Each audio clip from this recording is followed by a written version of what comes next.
Early Christianity, Constantine, Chrysostom, and Augustine, a podcast by Dr. Arpaia.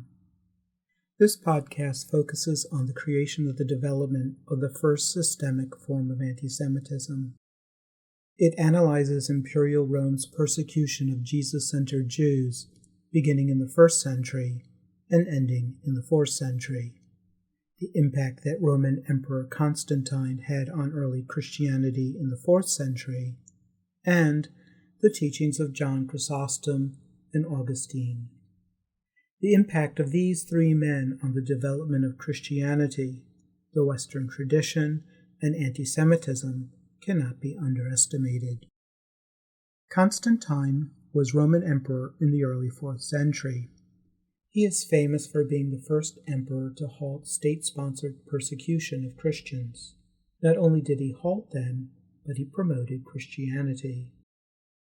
John Chrysostom and Augustine were two early Christian theologians, or specialists in the study of the nature of the Christian God and Christian beliefs.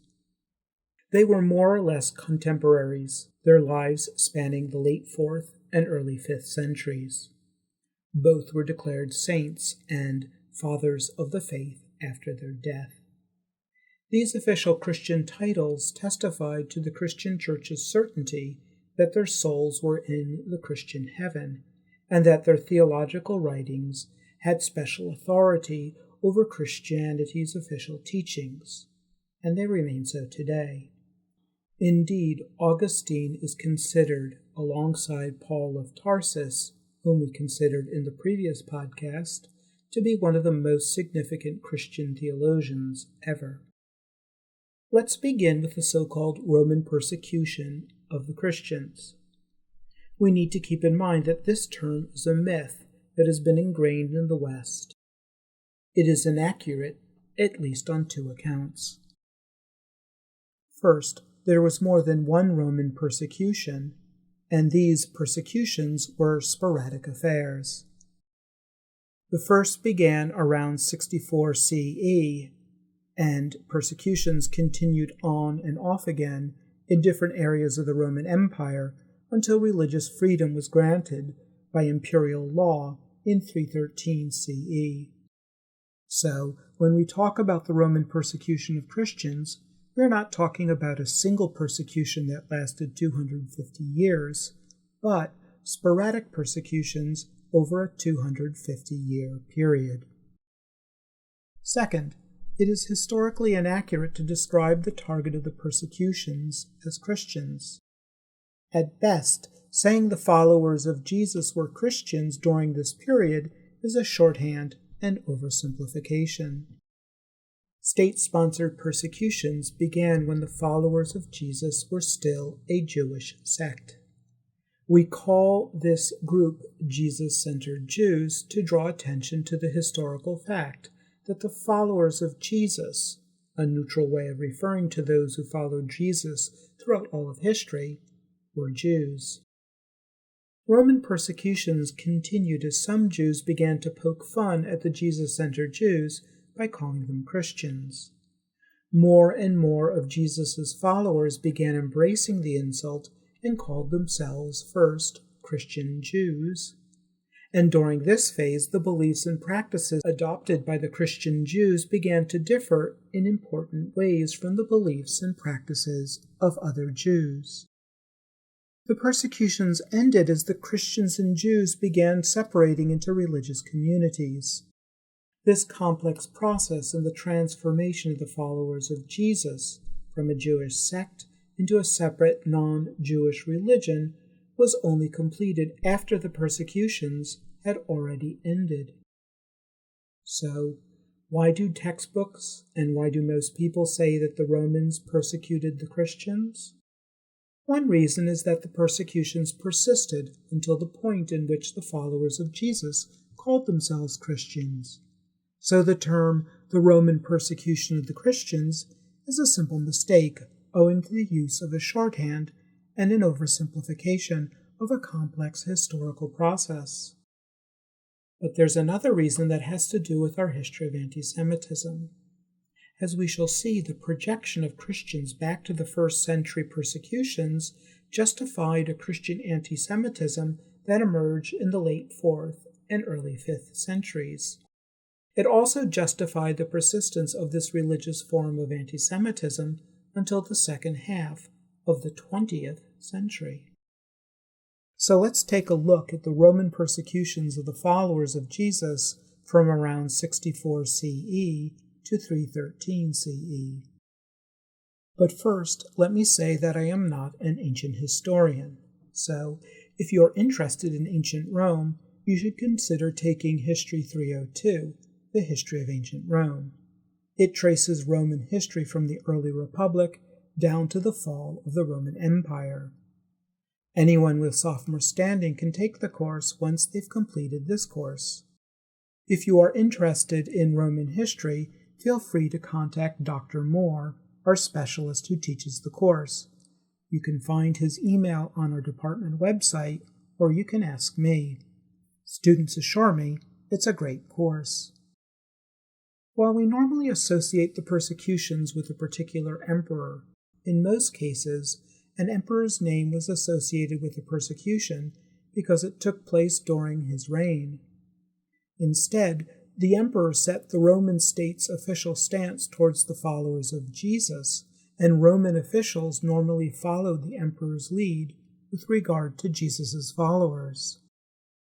Thus, Roman officials were generally responsible for carrying out persecutions, and they did so to curry favor with their superiors, including potentially the emperor. This last factor explains why persecutions remain mostly local affairs that were limited to a town, a city, or a province. Only a few persecutions happened in more than one province at a time. Persecutions varied in duration.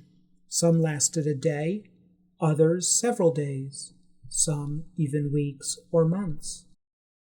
Only rarely do we find persecutions lasting for more than a year, and even then, acts of oppression were sporadic. Still, the followers of Jesus were under a constant threat of persecution somewhere in the Roman Empire.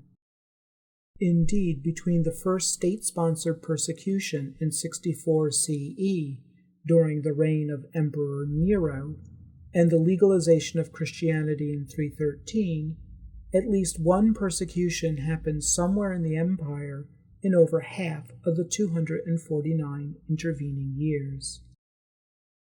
Finally, most persecutions occurred in the 3rd century, a chaotic period when rival political factions vied for the imperial title, and emperors ruled for a short time before they were murdered by their successors. In short, it was a period in which many Romans met a violent end. When we think of the Roman persecutions, we often imagine followers of Jesus being sent to the Colosseum, where they were devoured by wild beasts. While the Romans did have people devoured by wild beasts as a form of spectator entertainment, and while some followers of Jesus did wind up in Roman arenas to be torn apart, it was much more rare than Hollywood would have us believe. The forms of persecution depended on whether the victim were a citizen or not. For followers of Jesus who were Roman citizens, and sometimes for prominent non-citizens, the problem came down to a refusal to participate in the imperial cult. As you will recall, the imperial cult was a test of loyalty to the emperor and to the Roman state. Followers of Jesus could not participate in it without renouncing their faith.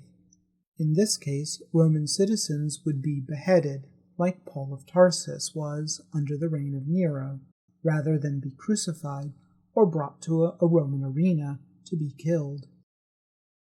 Modern scholars who have studied the persecutions have found that if a follower of Jesus were a Roman citizen who held public office, persecution took the form of his forced resignation. He also might face having his property confiscated and being banished, especially if he were arrested a second time, or if the local authority placed great importance on punishing followers of Jesus who were citizens.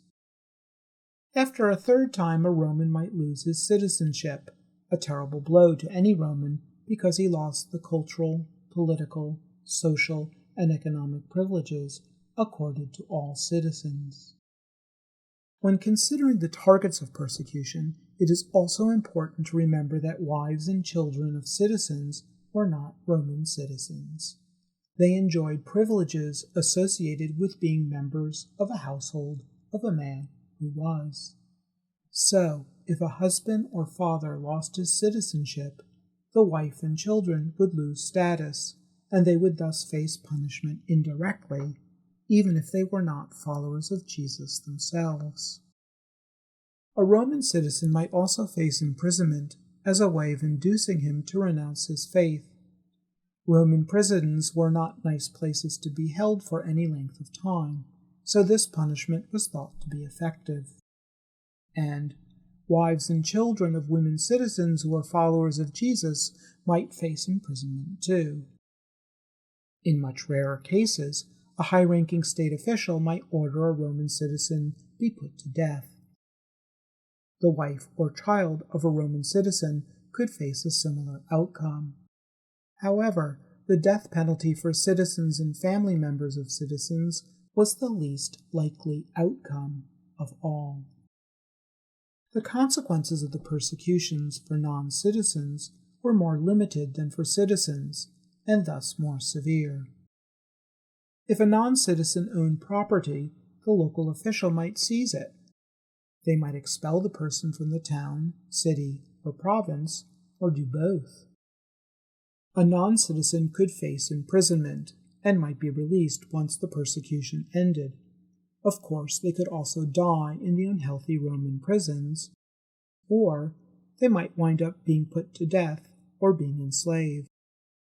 Death for non-citizens meant crucifixion or some other gruesome form, including being burned alive or, yes, fed to wild animals in an arena for the entertainment of local citizens. If the follower of Jesus were a slave, the slave might be punished by the master, or she or he might be killed. I need to give a short explanation about the form that the organization of Christianity took at an early stage so that we can understand the persecutions in greater detail.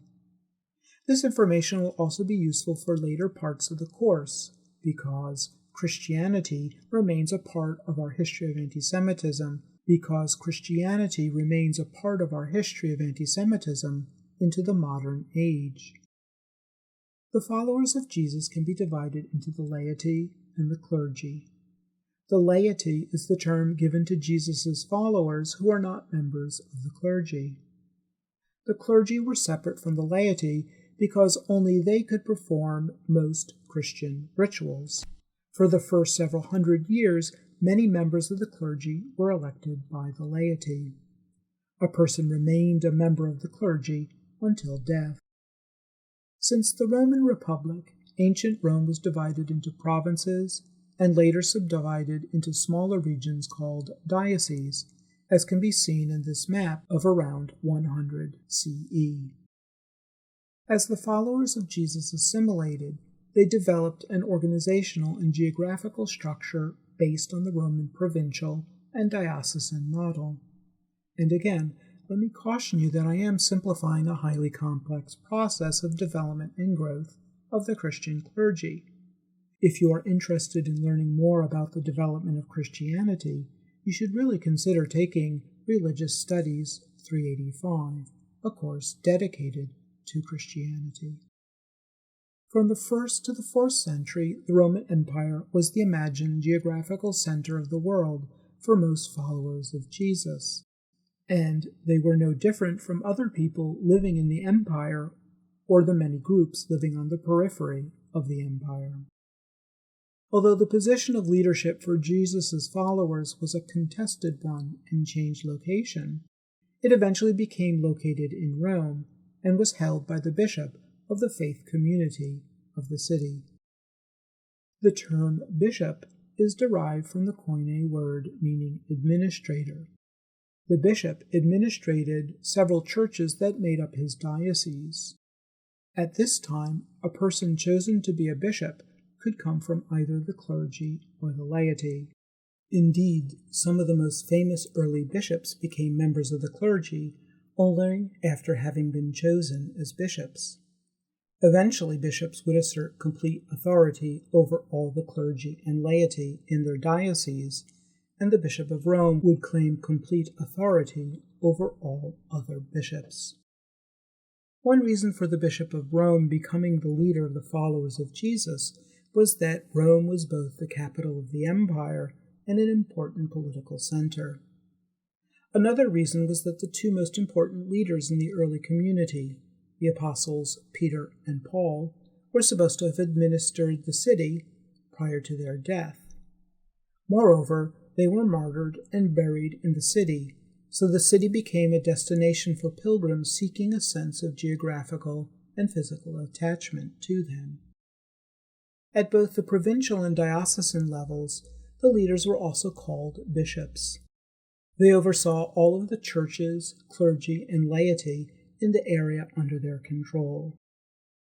In each diocese, communities of believers were organized into churches, which were overseen by priests. And if the church community was too large, or if it was spread out over too large an area for one or several priests to oversee it, the priests were aided by deacons, the lowest level of clergy, in the religious community. If the priests running churches were arrested or wiped out in a persecution, deacons would carry on the priestly functions, and they might even take the priest's place permanently as priests themselves. This structure still remains the basic model for the Coptic, Christian Orthodox, Catholic, Lutheran, and Anglican religions today, all of which trace their origins to the early Christian communities in the Roman Empire. It did not take long for the Roman officials to figure out the organizational structure of the followers of Jesus. They were thus more likely to target members of the clergy or important individuals in Roman society. For instance, they often targeted a local bishop, or the priests, or deacons of a particular church, because they realized that without the clergy, the followers of Jesus were leaderless. They might even target all of the clergy in a given diocese or province. Roman officials might also target particular citizens, like, say, the son of a procurator or the daughter of a senator. In both hypothetical cases, the targets were more important people in society and thus were high-value targets. Less likely targets were all of Jesus' followers in a geographical area, especially a large one. In these cases, persecutions might target all of the believers, both clergy and laity, in a given city or in several cities. Less rare, a high Roman official, say the emperor or a governor, might target all of the believers in one or more province. One unforeseen problem for the followers of Jesus was how they began to run afoul of the imperial cult as they began to separate from the Jews. At first, the Romans considered Jesus' followers Jews. Jesus was a Jew, and so too were his followers. The Jewish identity of the followers of Jesus was a disadvantage during the Great Rebellion and later Jewish rebellions against the Romans, in which, you will recall, the followers of Jesus refused for the most part to take part. Nevertheless, because the followers of Jesus were Jews, when the Romans expelled the Jews from Jerusalem and then from Judea during the diaspora, Jesus' followers found themselves included under the order of expulsion. After all, they were Jews too. The followers of Jesus encountered the same disadvantages as other Jews during the first years of the diaspora, when they were not allowed to return to Palestine, the Roman name for the former kingdom of Judea, from the 2nd century CE onward. And yet, being Jewish in the Roman Empire offered an advantage to Jesus' followers. They were protected by the treaty between Herod the Great in the Roman Senate that guaranteed the privilege of Jews to be left alone to practice their religion. So as long as the Romans considered Jesus' followers Jews, they were exempt from being forced to participate in the imperial cult. As the followers of Jesus and the other Jews separated into two distinct groups, the followers of Jesus began to run afoul of the imperial cult. Once the followers of Jesus were no longer considered Jews, but Christians, they were no longer protected by Herod the Great's treaty. The followers of Jesus could now be required to participate in the imperial cult. The persecutions in the 3rd century worsened the already difficult relations between the two groups. Some followers of Jesus blamed rabbinic Jews for telling the Romans that the rabbinic Jews were the only real Jews, and that the protection under Herod's treaty with the Senate no longer applied to Jesus' followers. And yet, Roman officials did not need the rabbinic Jews to give them a reason to persecute Jesus' followers. They felt justified for reasons that had nothing to do with being Jewish. While the number of rabbinic Jews remained relatively stable over time, the emphasis Christian Jews put on proselytizing meant that their group expanded greatly in the 2nd and 3rd centuries. At first, converts to the Jewish movement were mostly non-citizens or slaves. However, over time, conversions came increasingly from the Roman citizenry and brought the followers of Jesus to the attention of Roman authorities. Since the Romans increasingly did not consider them Jews, the unwillingness of Jesus' followers to participate in the imperial cult appeared to them to be a growing threat to the loyalty of Rome's citizenry to the emperor and the state. At the same time, the Roman state was increasingly seeking to reinforce conformity among its citizenry as a means of creating stability, especially in the chaotic 3rd century. The marked difference in lifestyle of the citizens who embraced the teachings of Jesus and the lifestyle of other citizens made the followers of Jesus a visible challenge to these efforts at cultural conformity. Another reason for persecuting the followers of Jesus was part of a larger problem facing Rome. A decline in the birth rate among citizenry was putting the Roman state at risk. So officials, including many emperors, revitalized traditional polytheistic beliefs and practices that they believed would strengthen Roman religious family values. They believed that a return to traditional values would lead to citizens having larger families. In contrast, the expectations of an imminent end of the world among the followers of Jesus meant that many of them were reticent to have children, thus giving the Roman state yet another reason to persecute them. Officials had another reason to persecute the followers of Jesus. They became convenient scapegoats that drew attention away from their ineptitude or events beyond the control of Roman officials. Finally, some Roman officials persecuted the followers of Jesus as a way of stamping out crime and vice. These officials were operating under several misunderstandings about the rituals and beliefs of Jewish Christians and Christians. The followers of Jesus called their weekly celebrations of the Sabbath love feasts, in which entire families participated. Some Romans thought wrongly that these love feasts were like typical Roman orgies. So if the followers of Jesus brought their children to their love feasts, they must have been engaging in incest and pedophilia. The followers of Jesus also believed that their God instructed to eat his body and drink his blood. Detractors accused them of being cannibals and members of the many polytheistic religions that circulated in the Roman Empire called on the state to hunt down the followers of Jesus for this reason. As often happens in history, decisions by people in the state have unexpected consequences, and such was the case of state-sponsored persecutions of Jesus' followers. Let's first consider the impact of persecutions on the community of believers. The Roman persecution of people for their religion ran smack into the important tradition of martyrdom within Judaism. Martyrdom endured as the followers of Jesus developed from Jesus-centered Jews to Christian Jews and finally to Christians.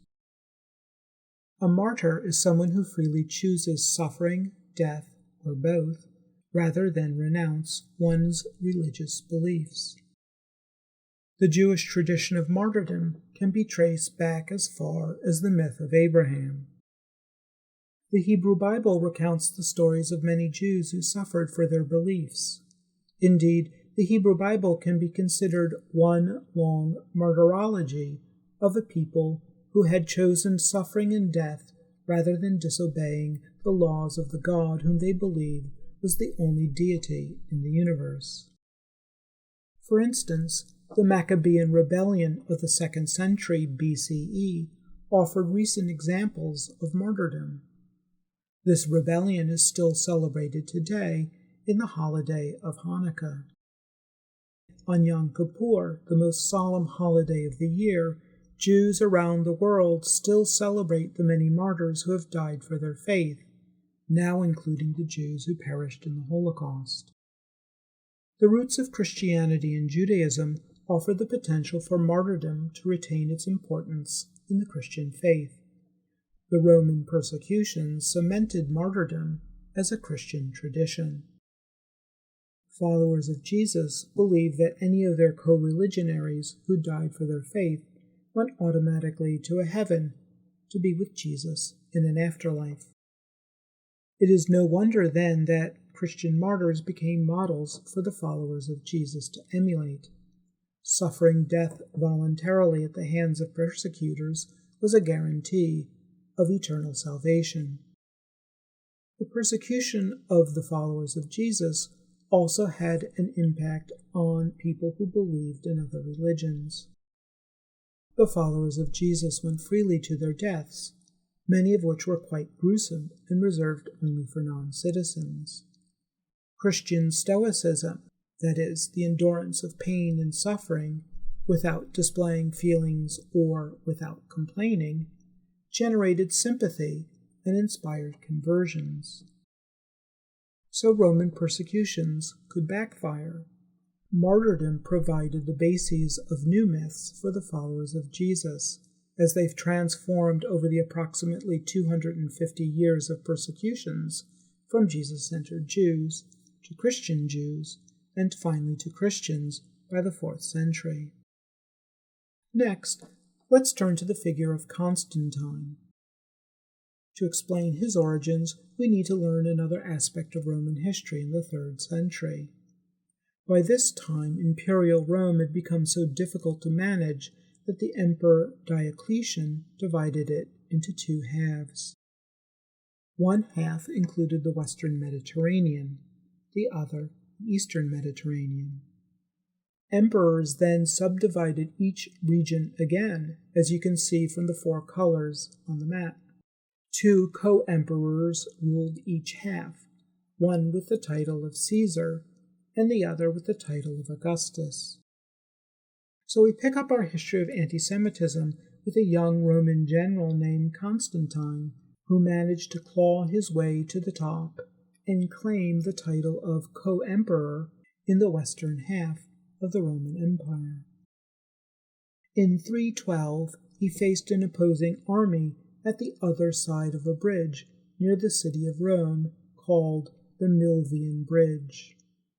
According to a myth he spread, the night before the battle, Constantine saw a cross in the sky and heard a loud voice claiming to be Jesus. The voice told Constantine that if he had his soldiers put a cross on their shield, his army would win the battle. After Constantine won, he changed his attitude towards Christianity. The following year, he and Maximian, his co-emperor in the western half of the empire, issued the Edict of Milan. The edict created religious tolerance in the Western Roman Empire, where Constantine and Maximian ruled. The Edict of Milan specifically mentioned Christianity, thus giving the religion greater visibility. However, the edict was not limited to Christianity.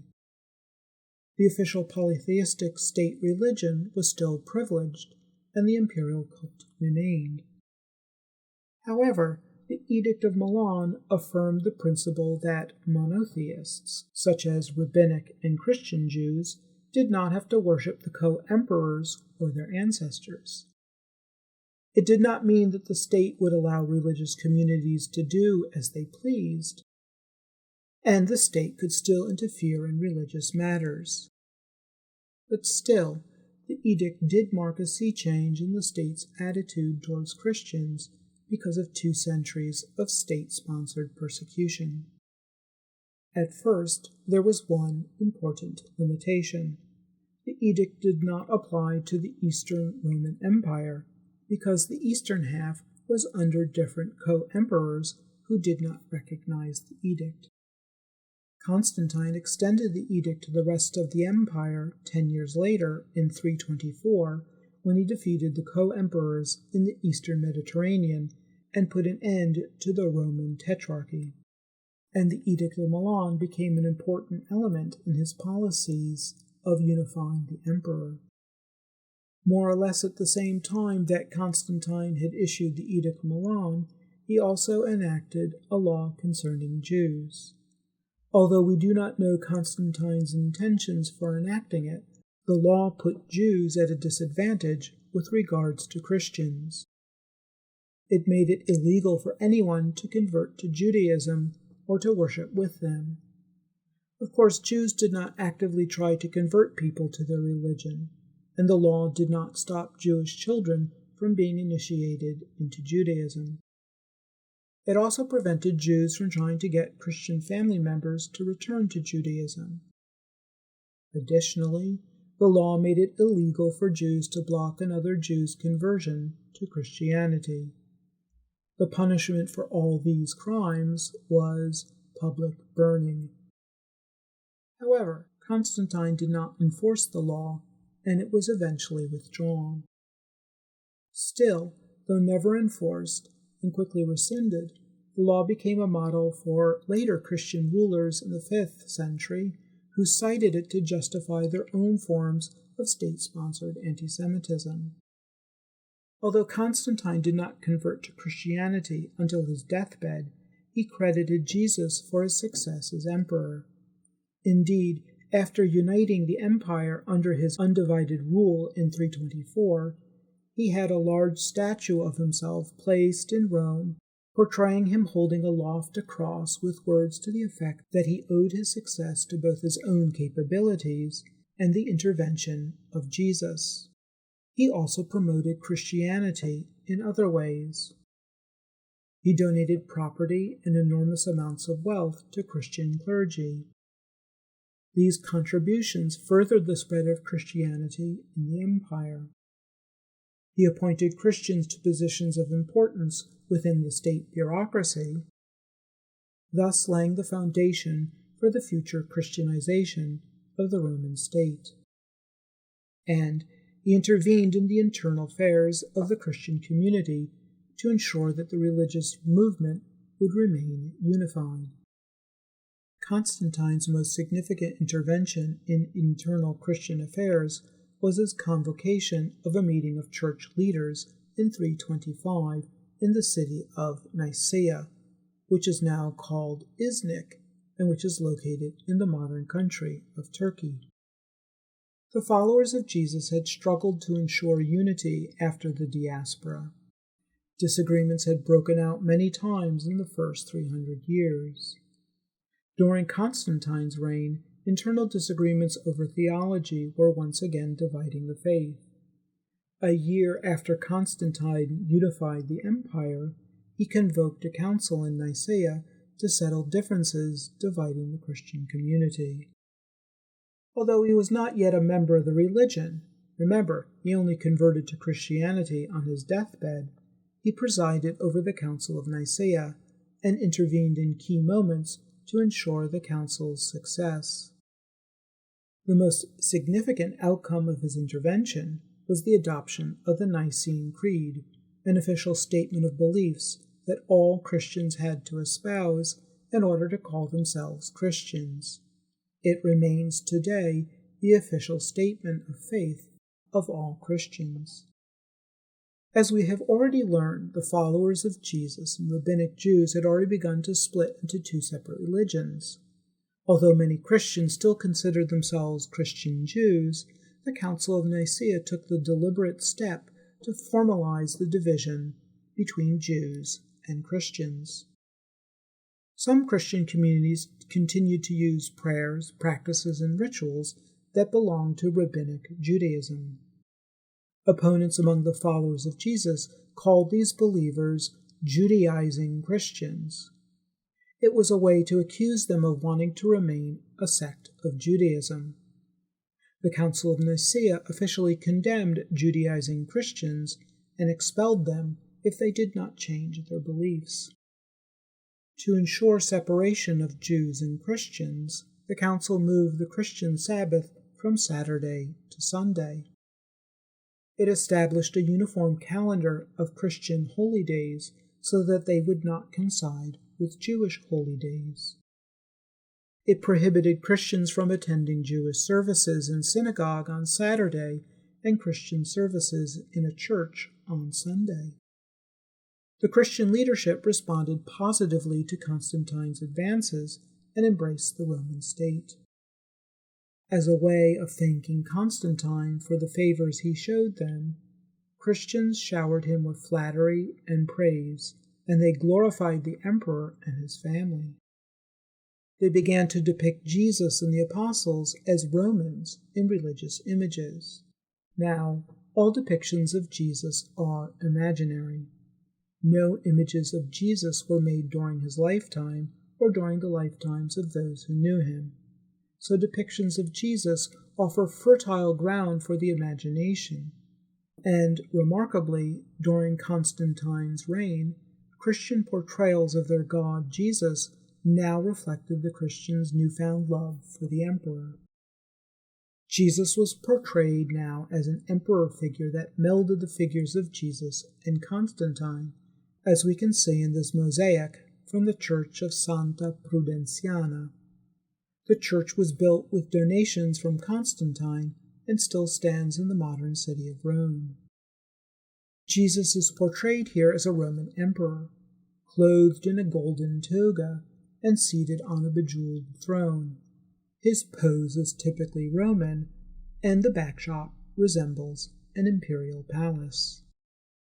The men seated to Jesus' left and right were supposedly the 12 apostles. If you count them, you'll see there are only 10. 2 were lost during restorations of the mosaic. The apostles were depicted not as Jewish men in traditional first-century Jewish garb, but as Roman senators. 2 4th-century Christian saints were depicted as Roman matrons, holding laurel wreaths over the head of 2 of the apostles. Laurel wreaths were certainly not used by Jews. Rather, the laurel wreath was an adornment reserved for Roman heroes that dated back to the earliest days of the Roman Republic. Clearly, the iconography sent a political message that associated Jesus and his apostles with the Roman state. The imagery suggested that Constantine was like Jesus, an idea that probably would have flattered the emperor. The imagery also conveyed the loyalty of this new religion to its sponsor. Although some Roman citizens had been secretly Christian prior to Constantine's reign, they could now come out in the open because all Christians had attained legal equality with other Roman citizens. When Constantine died in 337, his 3 sons took over in quick succession. They divided the empire amongst themselves and ruled over it with other co-emperors for the next 24 years. During this time, the state continued to promote Christianity, thus furthering its Christianization. More and more members of the elite and subordinate classes embraced Christianity and its worldview. Rome's population was slowly converting to Christianity. Now that the emperors were Christian, church leaders encouraged the emperors to eradicate polytheism in the empire, including the patriotic religions that harken back to the earliest days of Rome. Unwilling to anger these Romans who had not converted to Christianity, Constantine's sons instead allowed the Christians to persecute the polytheists themselves. Many Christian leaders also wanted the state to persecute Jews, a sign of how far apart the two religions had become. Although one of Constantine's sons used the state to persecute Jews, his brothers preferred to let the Christians do the persecuting themselves, mostly by whipping up the Christian faithful to violence during Easter time, when Christians commemorated the death of Jesus. As we shall see, anti-Semitic violence around Easter would become a pattern for Christian persecutions of Jews for the next 1,500 years. The treatment of Jews grew so harsh that a short-lived Jewish rebellion erupted in Syria and Palestine in 351 and 352 CE. Although historical records are silent on many aspects of this event, those that exist suggest that the revolt was bloody and that it was suppressed only after great violence on the part of the Roman state. In 361, Julian, the nephew of Constantine and a capable general, became emperor. Julian had been baptized a Christian, but had only conformed outwardly until he assumed the imperial throne. Julian preferred polytheism to Christianity. Of course, he was not alone in the empire. Many Roman citizens had converted to Christianity because it had been advantageous politically, economically, and socially to profess the same religion as the emperor. A majority of citizens were still not Christian, and the Christians themselves were divided into warring factions by intense theological debates. Julian saw his chance to restore pre-Christian polytheism as the official religion. He started by favoring polytheists and quickly moved to rehabilitating pre-Christian religious beliefs and practices. He abrogated Roman laws that favored Christians. He expelled Christian laity from the army and state bureaucracy. He arrested bishops, tortured some, and banished others. He confiscated churches, many of them built by Constantine and his sons, and handed them over to the polytheists. Other churches were sacked, pillaged, or burned. He even wrote a treatise condemning Christianity as trickery, filled with falsehoods and fables, worthy only of the lowliest social ranks. He also exploited the Jewish-Christian rivalry to undermine Christianity. Previous Christian emperors had allowed Christians to transform the 4 pre-Christian temples on the Temple Mount into churches. Now Julian gave order for Jewish leaders to demolish the Christian structures so that they could build a new Jewish temple. Julian also gave Jewish communities in Palestine greater autonomy. He fanned Jewish desires for an autonomous Jewish territory, or maybe even a Jewish client state within the Roman Empire, as in the days of Herod the Great. The construction of a new Jewish temple and Jewish hopes for autonomy never got off the ground. Myth has it that lightning emanated from the churches on the Temple Mount, preventing workmen from demolishing them.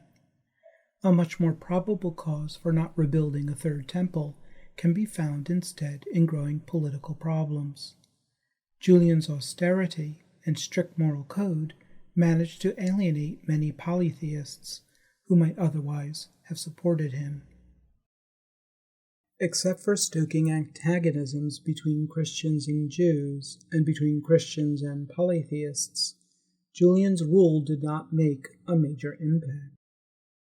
He died less than 3 years after becoming emperor, and he was succeeded in quick succession by Emperors Jovian and Valentinian. Both men were Christian, and they restored the imperial policy of promoting Christianity. They restored the imperial policy of giving gifts to the Christian clergy. They returned to Christians the control of the property that Julian had confiscated from them, including the religious buildings in Jerusalem. They again favored appointments of Christians to high office. And while Jovian forbade public polytheistic rituals, Valentinian preferred to follow Constantine's more neutral religious policy. Still, both put Christianity back on track to becoming the official religion of the Roman Empire. Although the legal status of Jews in Roman society did not deteriorate over the 4th century, the Jews lost out over the long run for reasons that would have more to do with cultural and social developments than with political events. The deterioration of relations between Christians and Jews coincided with important developments in Christian theology. Together, these cultural, social, and political developments fostered the emergence of Christian anti-Semitism in the second half of the 4th century and the first half of the 5th. I've already mentioned John Chrysostom and Augustine in the introduction to the podcast. They were the two most important thinkers behind these cultural and social developments. They provided a theological justification for Christian anti-Semitism. John Chrysostom lived for much of his life in Antioch and Constantinople, the new capital of Rome that had been built by Constantine. Chrysostom was drawn to the city as the seat of imperial rule. Although he briefly served as the Bishop of Constantinople, he is best known for his theological writings.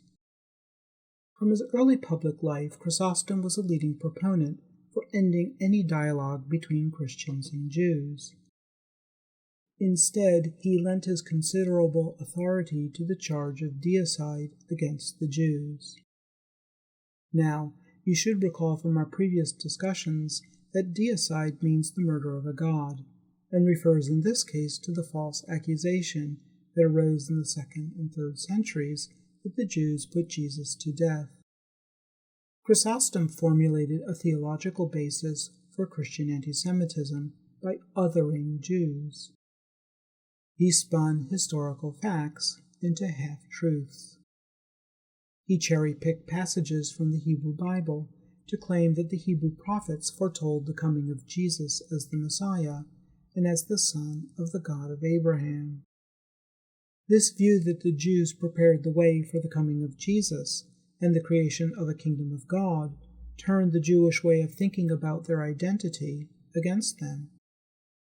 According to Chrysostom, the one true God chose the Jews as its chosen people to prepare the way for the Christians.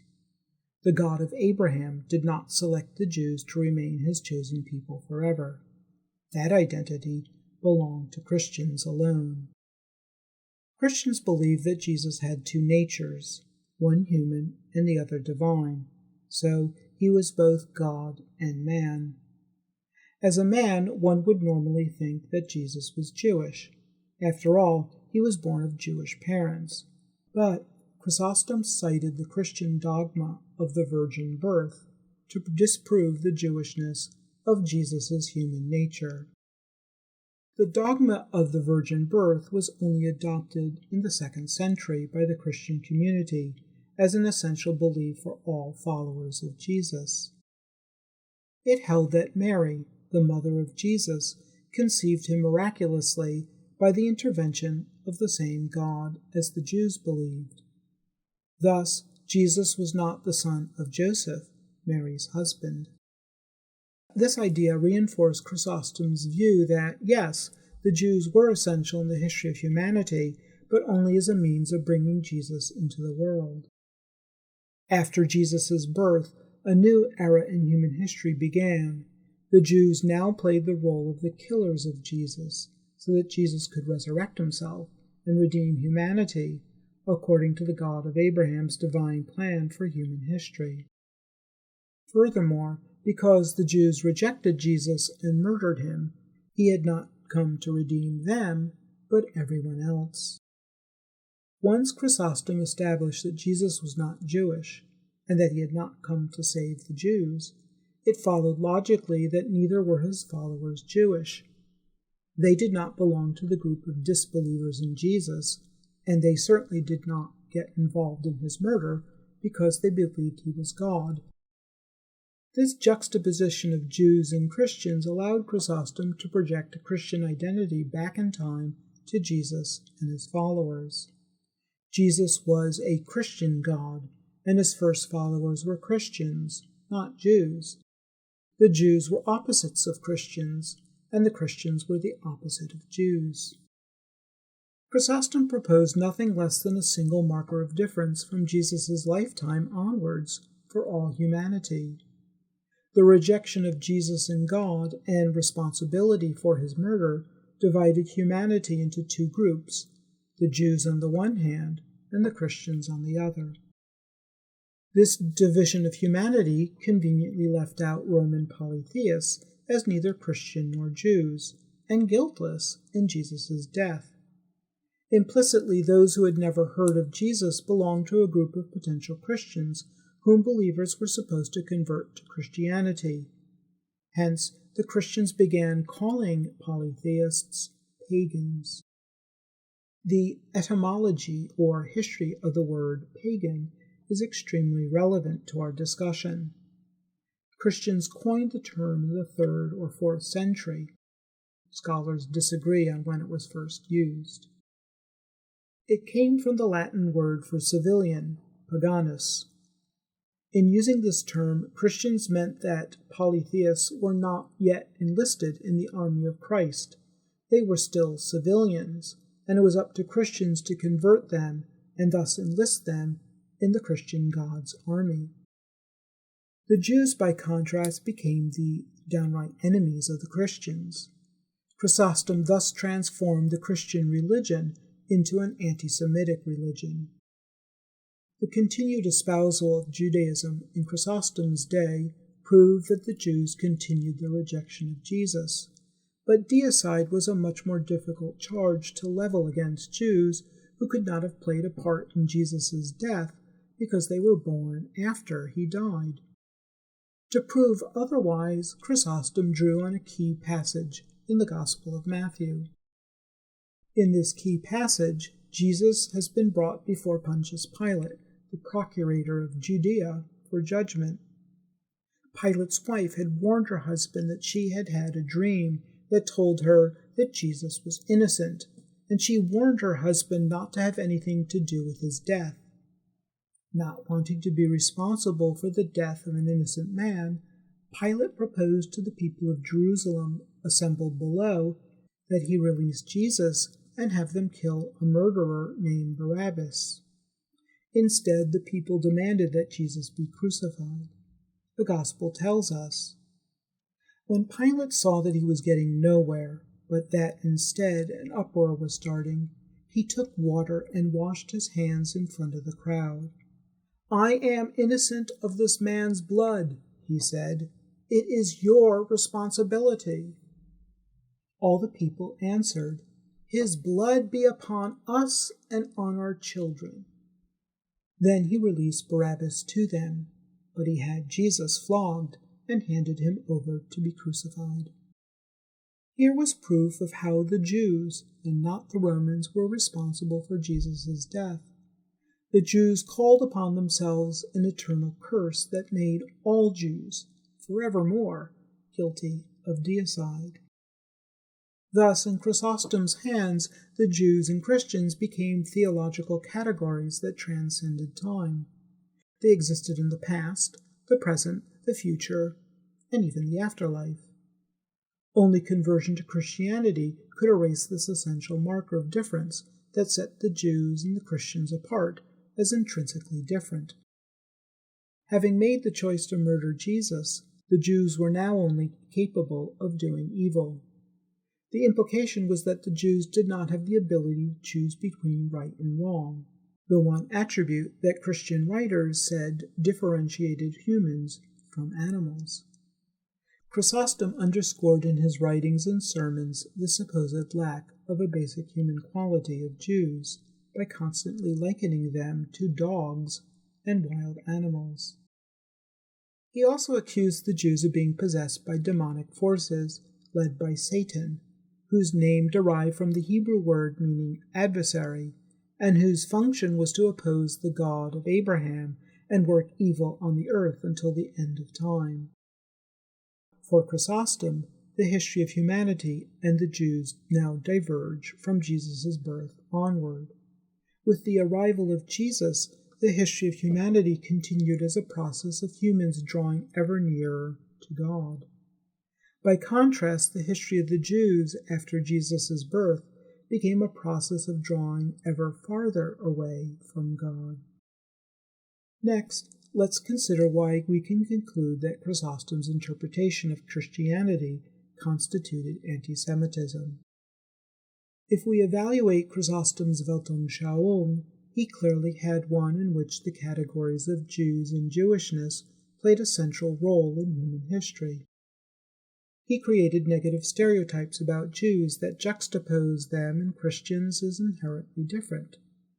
The essential marker of difference was responsibility for the death of Jesus and the rejection of Christianity. He denied the Jews' individuality and their humanity. He appropriated Jewish culture to formulate Christian myths that validated his thinking about Jews. His version of the myth of Jesus and human history became a new narrative of human history. Since Chrysostom's ideas fit all of the core elements of anti-Semitism, we can draw only one conclusion. Chrysostom was an anti-Semite. We can say further that he was a religious anti-Semite because his anti-Semitism was grounded in religious thinking. Next, let's consider St. Augustine. St. Augustine, or Augustine, you can pronounce it either way, was born to a well-to-do Roman family in North Africa. He moved to the Italian peninsula and became a professor, before returning to North Africa, where he was elected bishop of the city of Hippo, now called Annaba, a city in the northeast corner of the modern country of Algeria. He became a leading theologian and a prolific Christian writer. Like his contemporary Chrysostom, Augustine was declared a saint and a church father shortly after his death. Most Christian theologians and religious scholars consider Augustine to be the most authoritative Christian writer after Paul of Tarsus. His writings have carried enormous weight, and still do in Christianity. Like Chrysostom, Augustine accused all Jews of being guilty of the rejection of Jesus and the sin of deicide. He fine-tuned Chrysostom's argument that the Jews' rejection of Jesus and their guilt for his death constituted the most important marker of difference in humanity. He thus added to the theological basis for othering Jews. Augustine drew on the concept of original sin. For Augustine, it played a central role in the history of humanity, and it was through his teachings that this concept and his view of human history became central to later understandings of Christianity. Augustine derived his understanding of the concept of original sin and its role in human history from the creation myth in the Hebrew book of Genesis. According to his interpretation of the Hebrew myth of the first humans, Adam and Eve, they violated God's commandments and were expelled from the Garden of Eden. Augustine saw the disobedience of the first humans as humankind's original sin. He argued further that from there on out, heaven was beyond the reach of humans, because all humans inherited the sin of Adam and Eve. This interpretation of the creation myth is not accepted in Judaism and marks another departure point between the two religions. For Christians, since all humans after Adam and Eve were born with original sin, only someone born without sin could redeem humans and reopen the gates of heaven. Like Chrysostom, Augustine resorted to the dogma of the virgin birth. Christians believe that Jesus had two natures, one human and the other divine. Christians argued that it was impossible for humans to understand this concept, but was nevertheless true. Augustine argued that Mary's virgin birth protected Jesus' human nature from original sin, thus enabling Jesus to carry out the historical mission of redeeming humankind by dying on the cross. The concept of original sin inserted into the Hebrew myth of creation changed the Hebrew conception of human history in a fundamental way. Now, according to Augustine's Christian myth of creation, the God of Abraham revealed itself to Abraham and chose him and his descendants as the chosen people for one sole purpose. The Jews became the instrument of humankind's salvation through Jesus' life, death, and resurrection. Augustine argued further that the all-knowing God knew when it made the covenant with Abraham that Abraham's offspring would include both Jesus and his murderers. This was God's will. Although God knew that the Jews would murder Jesus, they still had free will because they chose to put him to death. Like Chrysostom, Augustine also resorted to demonic possession to explain the Jews' decision to murder Jesus. The only way to explain how anyone could choose the greatest evil any person could ever do, the murder of an all-loving God, was through the intervention of Satan, the adversary of the God of Abraham. So, like Chrysostom, Augustine saw the history of humanity and the Jews diverging at the moment when the Jews chose to put Jesus to death and called down upon them and their offspring the eternal curse. Augustine pointed to the destruction of the temple, the abolition of the kingdom of Judea, and the expulsion of the Jews from their homeland as an example of how God used non-Jews to mete out punishment to the Jews. Thus, not only were the Romans not responsible for putting Jesus to death, they were not responsible for what happened to the Jews as a consequence of the Jews' actions. These events were owing to God's will. History thus proved God's eternal disfavor with the Jews, and to help the Jews or show them kindness was to go against the will of God. Augustine reasoned further that the God of Abraham intended the Jews to serve as a symbol of what happened to anyone who rejected Jesus. Their suffering served as a permanent reminder of how Jesus' new covenant with the Christians replaced the old covenant with the Jews. Augustine prophesied that the Jews would continue to wander the earth until Jesus' second coming at the end of the world, because it was God's plan for humanity, and Christians should help God carry this punishment out. And yet, according to Augustine, the Jews had a role to play in Christian eschatology. They needed to be present at the end of times when Jesus would return to earth, so that they would see the errors of their ways and accept him as their God. Otherwise, they would be annihilated with any pagans who refused to enlist in Jesus' army of believers. So in the meantime, it was a religious obligation for all humanity to make sure that the Jews wandered the earth and suffered until the apocalypse. Next, let's consider if Augustine was an anti-Semite in the same way we considered the case of Chrysostom. If we evaluate Augustine's Weltanschauung, he clearly had one in which the categories of the Jews and Jewishness played a central role in human history. He created negative stereotypes about Jews and juxtaposed these stereotypes against the Christians as intrinsically different. As with Chrysostom, the essential marker of difference was the sin of deicide and the rejection of Christianity. Augustine, too, denied the Jews' individuality. They were all sinful and in league with Satan. He created Christian myths to validate his views about the Jews, and his teachings became a means for spreading his anti-Semitic message. Since Augustine's ideas fit all of the core elements of anti-Semitism, the only conclusion we can draw is that he was an anti-Semite, and like Chrysostom, he espoused a religious form of anti-Semitism. There is one final piece in our puzzle. Beginning with Emperor Theodosius in the second half of the 4th century, Roman emperors transformed Constantine's patronage of Christianity to making it the state religion. Theodosius made polytheism illegal. Later Roman emperors vacillated on what to do about polytheism, now called paganism, but eventually it became illegal.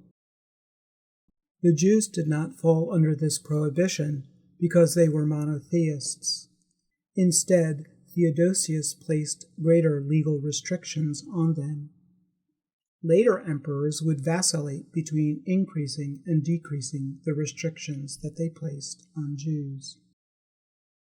The establishment of Christianity as the state religion made it a motive force, that is, a force for change, for the Christianization of the Roman state, society, economics, and culture. With the assimilation of Roman society to Christianity, the anti-Semitism elaborated by Chrysostom and Augustine permeated almost every aspect of the Roman Empire. Anti-Semitism became systemic.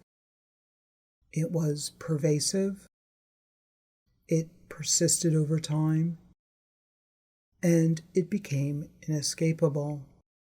Jews were a persecuted minority kept around by Christians because their suffering was proof that the Christians had replaced the Jews as the new chosen people, and because the Jews had a vital role in human history come the Christian apocalypse.